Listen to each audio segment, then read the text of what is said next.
Good afternoon, Lieutenant General Todd Semonite, 54th Chief of Engineers, and we're on the road again, and today it's a real exciting trip. I'm here in Vicksburg, Mississippi. We just did the retirement for Dr. Jeff Holland, great event, and ERDC did a super job of taking care of one of our real heroes of 37 and a half years of leading this center.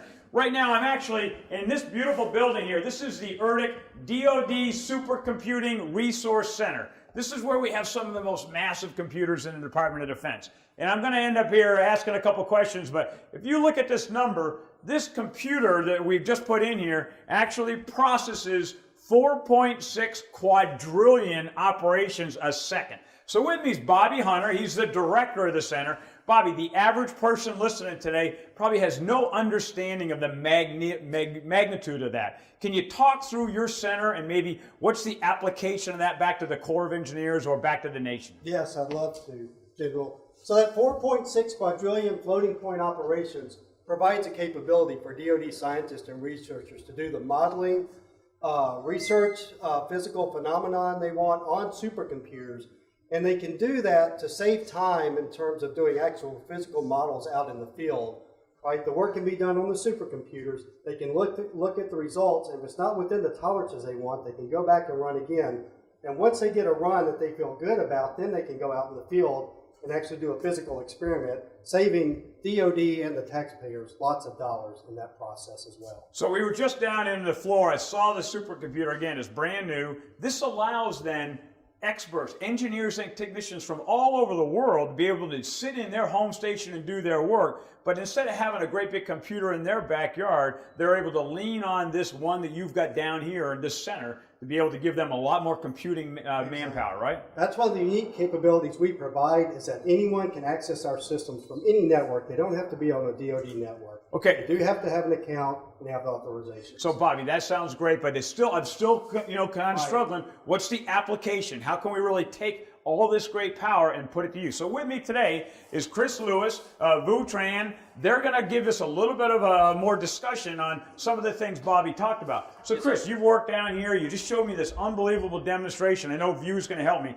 Tell our team a little bit about how do we now lean on this capability to maybe help either decision makers or engineers be more informed on some of the things we're going to build. Tell us a little bit about that. Yes, sir. Well, our lab, the Data Analysis and Assessment Center, we specialize in scientific visualization and also research into emerging technologies where we can grab the data that the users produce on the supercomputers and be able to produce interactive demonstrations like Vu is showing us here. So what this is able to do is look at one image here, and you can use it to display data that's calculated on the supercomputer. So let me make sure I understand. So this is a flat board that I'm showing here. There's nothing on it. And what's Vu's showing you here is now he is superimposing on top of that board a design. Vu, so what kind of things can you do with that design then? So a few functionalities that we built is to scale the models as much as you want, and you can rotate the geometry as well. So this would be like a mortar location with some degree of force protection built around the mortar. Yes, sir. Okay. Yes, sir. And we've also built in the capability of being able to look at multiple data sets.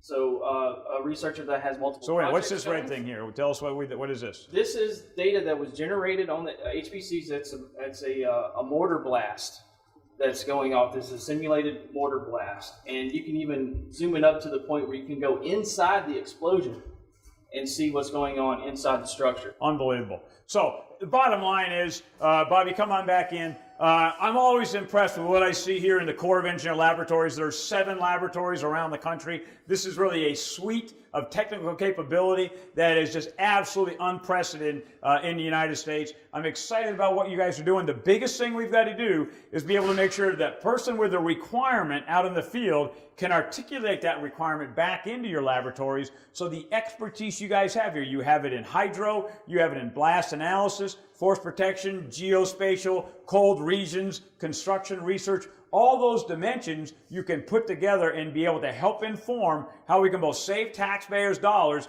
but in the long run, take care of soldiers and the environment in a better way. So I'm real impressed, Bob, with what you're doing. Congratulations on a great job down here. Chris, outstanding presentation. View, good job. So just remember, ERDC's a great capability. Give them a call and ask them what can they do to help you out, because you've got some of the best and the brightest here in Vicksburg, Mississippi. Thanks an awful lot. Todd Semonite, on the road again.